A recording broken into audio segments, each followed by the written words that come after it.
Hello, everybody, and welcome to the talk about the future of decentralization. So, I guess quick poll of the audience. Who is already knows about blockchain and decentralized applications and Bitcoin? Quick show of hands. All right, you guys are a very savvy audience, so I'm going to skip a lot of the 101 kind of stuff. My name is David Johnston.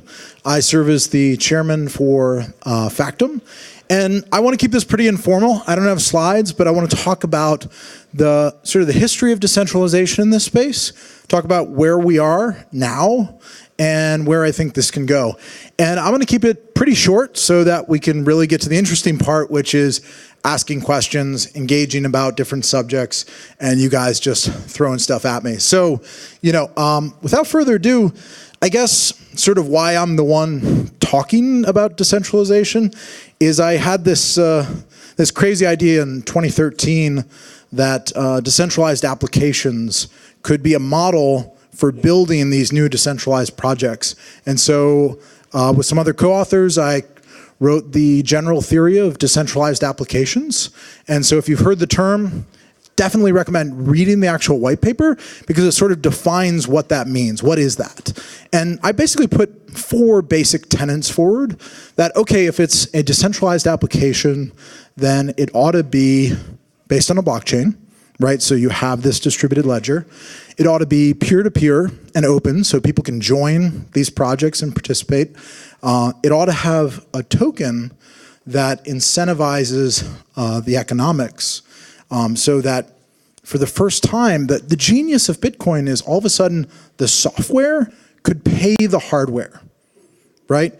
By rewarding miners for their hash power, all of a sudden you had a means, by giving them a token, of handing them value in a way that you didn't have to trust one person or a company, but the software itself was handing out the incentive. And that was a stroke of genius.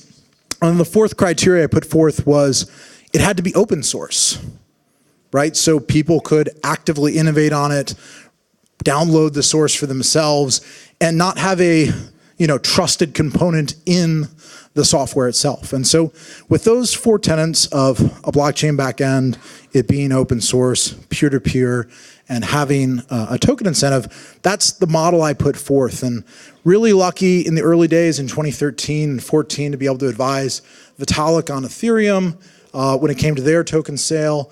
Ended up starting the BitAngels and dApps Fund to fund a lot of these projects.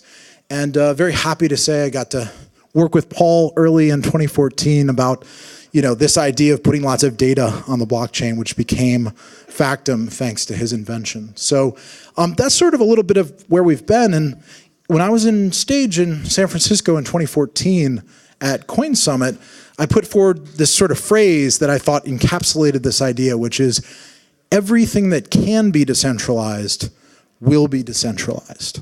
And they liked that on Twitter, and a few people put it out there jokingly as Johnston's Law. But, I think that really encapsulates what I believe is we're on this journey, and we started with Bitcoin in 2009, where that was sort of the first thing that met all of these criteria.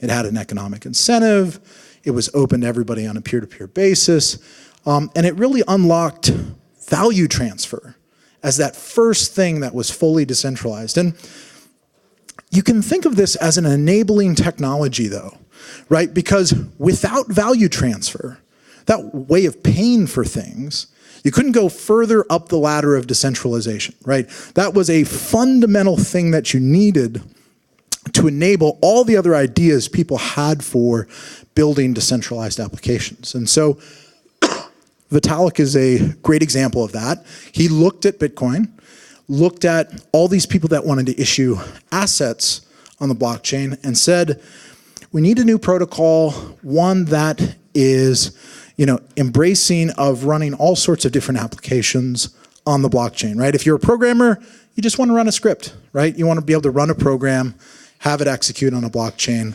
and not have to build those sort of things into the protocol, but actually be able to run agnostically on top of the protocol. So that was the stroke of genius of Vitalik when he invented in 2014 Ethereum, and that sort of gave us another thing that had become decentralized.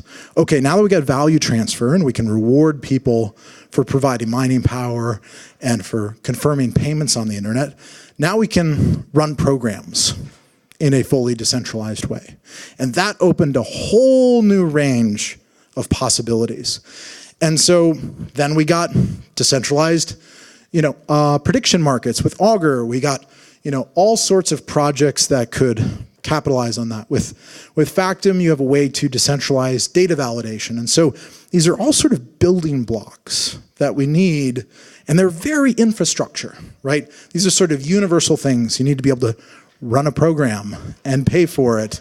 You need, sort of just all these distributed cloud functions, if you think of them like that. Compute, storage. There have been a lot of projects now that have focused on decentralized storage, whether it's the Safe Network. They really pioneered that back in 2014, and later, more recently, Filecoin and others that are trying to take all the middlemen out of the storage process. So now we can run programs, now we can store things. So we've gotten all this to evolve, and now we're getting to this point, okay, here we are today, and there's this incredible ecosystem that's grown up that is decentralizing all these different services. And sort of, I think what's led to this is people can think of this as a totally green field and say, okay, I want to, decentralize the functions of Uber. I want to decentralize the functions of Amazon. Think of any major company that's playing middleman today, but if you had a way to pay for things decentralized and you had a way to store them and run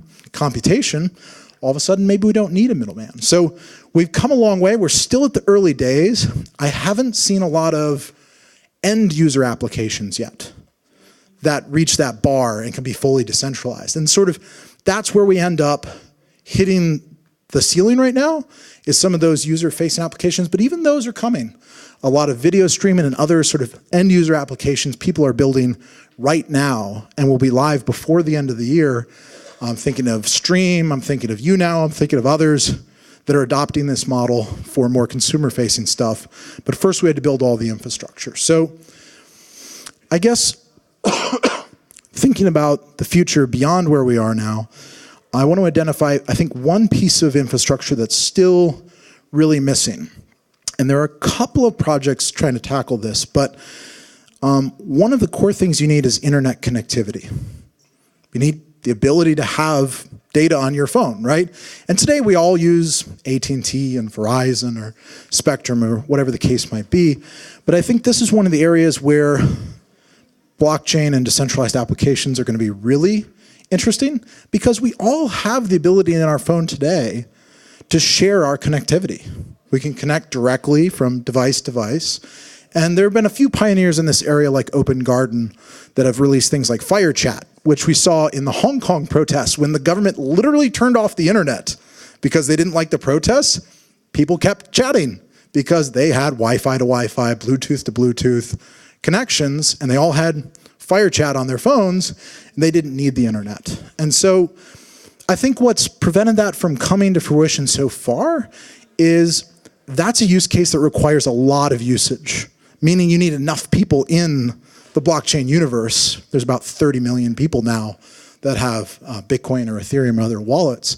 But there's going to be some tipping point when we get to 50, 100 million, maybe it's a few hundred million people, where there's enough density and penetration that that kind of use case is possible. And the framework I like to think about this in is that of the early internet. It's not that all the people before YouTube had a bad idea when it came to video streaming. It's that the market penetration for internet connectivity, especially bandwidth that was fast enough, right? Broadband didn't really hit the market till the mid-2000s, but when it did, all of a sudden, YouTube took off. So there's a question of when something can reach that adoption, and I think that's something that's going to be really important, because having the ability to remove internet service providers, which today are AT&Ts and Verizons, is going to be key to sort of decentralizing a whole new wave of things. All of a sudden, you don't have to go over their rails. I think the cost should be honestly a fraction of what we pay. We're all paying, what, $100, $200 a month for this unlimited data? it should really be a fraction of that. And what prevents that today is regional monopolies, right? This is controlled by only a few companies in each particular region, and there's a lot of regulatory overhead there. And so when people start competing to provide each other this service of sharing the internet, that's going to be really powerful and I think extremely drive down that cost. We'll sort of look back at that as absurdly expensive for something as simple as sharing an internet connection. So that's one area. The other area that I like to talk about we're moving into in the future is privacy. So we've seen some great work done the last few years when it comes to privacy on the blockchain. And this is something that Satoshi didn't bake in day one because there weren't really good technical solutions to do so. Cool. So with the launch of Zcash and zero-knowledge proofs, I was in Shanghai last year when Zuko launched Zcash at the Global Blockchain Summit. And what he really framed it as is like, look guys, if we want this technology to go mainstream, enterprises and others are going to need privacy built in. That's a requirement for many, many enterprise use cases. And so that's an area where I think, he thought about the right framing and they implemented the right technology. It's exciting to see that technology now being rolled out with Ethereum. They're referring to it as ZK Snarks, but that's an acronym for zero knowledge proofs essentially, or an implementation of zero knowledge proofs. So that's a really important technology that's going to unleash applications related and that need as a prerequisite privacy in what they're doing. So I think in decentralizing access to data online and with decentralizing the aspects of privacy, and there are a lot of things that can be done with Factom on this front as well. People have sort of thought through, is it going to be public blockchains or is it going to be private blockchains? And the truth is, some data needs to be private, but you need to prove things publicly. And so the idea of Factom lets you publish audit trails into the blockchain without revealing anything about the raw data. It's just a digital hash, right? And you could encrypt that digital hash and remove any possibility of leaking information. And so, these are the three sort of core things that I'm looking to for the future that are really going to unlock the next level of innovation in this space. So I'm extremely excited about that. Happy to open up for questions and hear what you guys want to talk about. So that's it. Thanks. Okay, and now if you raise your hand and I hand a mic to you, if you raise another hand, I can know where to go next. Mr. Ernie. I've been excited about decentralization of the internet. We've been waiting. MadeSafe came out. Now we got the Filecoin and so on. Yep. But I'm still waiting, man. So I need to know where we're at, where I can actually load up, have access to, get off the man's grid. You tell me where we're at here and get me excited. It's definitely maturing, and I think what's important to understand are these aren't trivial or small technical challenges to overcome. You know the MadeSafe guys well, and you know the hard work they've put in to make it a reality. Because basically what you're doing with decentralized data storage is you have to have a way to prove that somebody's providing that resource to the network, right? Somebody's running a hard drive, and they'll be rewarded for keeping other people's files on that hard drive. But you can think of all the myriad of different ways people try to scam that system, right? Like maybe I'm storing my own files, or maybe I'm misreporting to the network what I'm doing. And so they've had to work through all of those edge cases. So my understanding is in the alpha right now where people can download it and work with it, but it still needs to mature. Glad Filecoin raised all the resources they did. That's sort of one of the big things that's changed in the last year, is there are so many more resources thanks to the success of Ethereum that people are pouring into these new projects. And that gets you a lot more engineers to solve these hard technical problems, and that gets you further down the road. So I still think it's going to take 12, 18 months for some of that to mature, but we now have a lot of people working on it with a lot more funding and resources. So I'm certainly optimistic, and I don't see a technical barrier that makes it impossible, but it's an important thing that we need to get done and to mature in order to really build out all the things on top of that infrastructure. So thanks for the question, Ernie. Real quick question. How can Factum help with decentralizing internet access? For Factum, because we deal with, quick question, how many people are already familiar with Factum in the room? Okay, so 60, 70, 80%. So for those that aren't familiar, Factum is allowing you to secure huge numbers of records to the blockchain by aggregating them together and publishing these Merkle roots into the blockchain. So you have this cryptographic trail that goes all the way from Bitcoin, or we've coded up the anchors for Ethereum, all the way back to that higher level data. So the answer is, I think it can play an important role there because it allows for some of the fundamental things you need with identity. And identity really drives some of these use cases when it comes to device authentication. People interested in that should really talk to Stephen at Rivets in the hallway as well. Stephen spent years on device identity. And what he's doing with trusted execution environments in the phone to prove the identity of a device is extremely important. But you need a place to store those records, right? You need a guaranteed persistent way of, okay, this is an identity that I'm publishing and I'm going to validate later. And so there's a lot of interplay that we're going to see between the Rivets of the world and the Factum of the world and the Ethereums of the world. As an example of this, last year when I was at Tokyo, when I was in Tokyo at the Smart Contracts conference, I announced that Factum had done an integration with smartcontracts.com, and for the first time, you could publish data on Factum and trigger an Ethereum smart contract. Because as the programmers in the room know, it's not cheap to put data into Ethereum. You would want to put your contract there, but you may want a way externally to trigger it, and this gives you an immutable oracle to do that from. We just have a few minutes, so I'm going to be mean and cut you off so I can get some other questions in. What do you think about the government regulations from around the world, like China, Russia, and how that would play out as, in terms of privacy issues, like privacy coins and stuff? That's a great question. I think about it similar to the way I do the early internet. Jurisdictions that are were more open to the internet really gained the majority of the boon from that movement, right? The early internet companies that were most successful, not surprisingly, were in the jurisdictions most welcoming to that technology. And I'm going to kill you there because I'm going to get more questions. All right. Oh, sorry, you had mentioned the interest in decentralizing services that are kind of like middleman providers, such as Uber. So as an engineer, I know that there's not a ton of technical challenge facing that problem, but there's a lot of social challenges. Usually, like my head turns to liability in a situation like that. So I would just love to hear your thoughts on that. Well, you do need to bring together a few different aspects which may not seem difficult to program, but are maybe difficult to decentralize. So you need reputation, you need identity, you need device confirmation, you need a lot of things. But proof of insurance. All that stuff is coming together. So, but yeah, once you can prove insurance and other records, that becomes easier.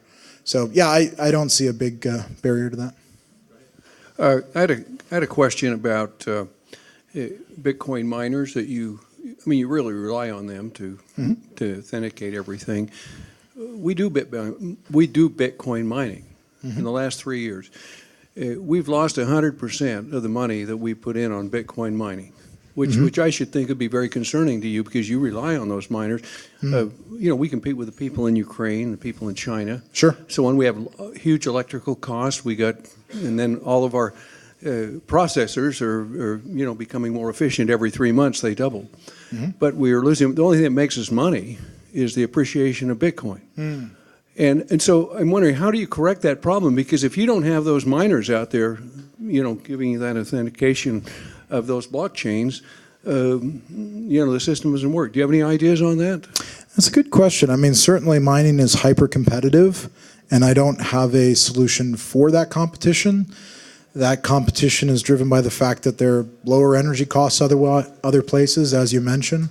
And so, I think what miners have done to adapt is they're mining other chains that are doing other algorithms, and they're adapting to whatever's most profitable. They'll jump to that. And so there are a number of types of miners that have come out that service not just SHA-256, which is the Bitcoin algorithm, of course, but others. So I would say it's a matter of remaining adaptive. And honestly, it's a game of scale at this point. Some of these projects are raising tens of millions of dollars. So, Okay, guys, we're out of time. There are food trucks that are outside, and there are. This is your short break. You only have 10 minutes to the next presentation, but you can take any time you like to go out and get some food at the food trucks. And all these presentations are going up at the end of these presentations. If you want to dive into the mining question, there are a lot of people that have ideas, and I wouldn't have any problem talking about that right up here after this, after you go on, for anybody that's really interested in that. Thanks, guys. Thank you very much. Yep. Since you know something about